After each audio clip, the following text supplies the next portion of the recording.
ina so a nan ma in gode wa duka shugabanni na kwankwasiya na Saudi Arabia wanda muka zauna da su baba Madina wanda shi ne shugaba can a Madina da sauran shugabanni maza da mata da kuma shi Alhaji Salisu Karakara wanda shi ne shugaba wanda mun zauna da su kuma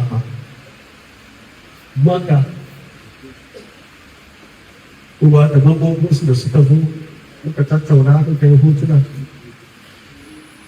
suka daɗa jaddada mana goyon baya da jajircewa wajen addu'a. Mu ma muna gode musu musamman ba na manta wahalar da suka sha a zaɓuɓɓuka musamman 2019 da 2023 sun shiga tashin hankali sun shiga da tuntubu wasu karewa suka yi a haka suna tafiya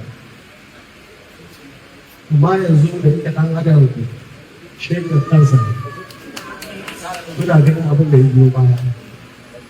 duk wani abin da za su samu wani abu an ɓaci tunanin abin da yake ya shafi aikin hajji kun san yanzu na dawo daga ƙasar larabawa sai in ce kalas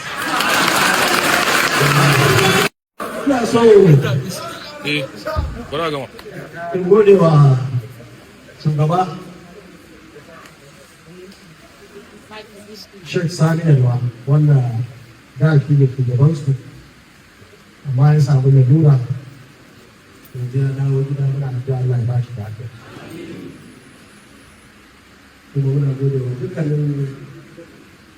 'yan Saudiya wanda suka dawo suke da gida da fatan za su ci gaba da yin kokari su ma na can sun ce ba wai addu'a kaɗai za su tsaya dukkaninsu suna targetin shigowa ƙarshen shekarar nan domin su tabbatar da sun zaɓi na takararmu tun daga sama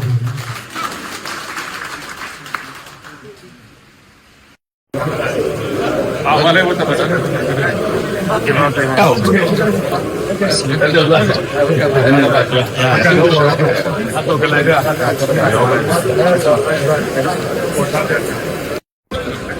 Nggak pernah betul, nggak pernah betul.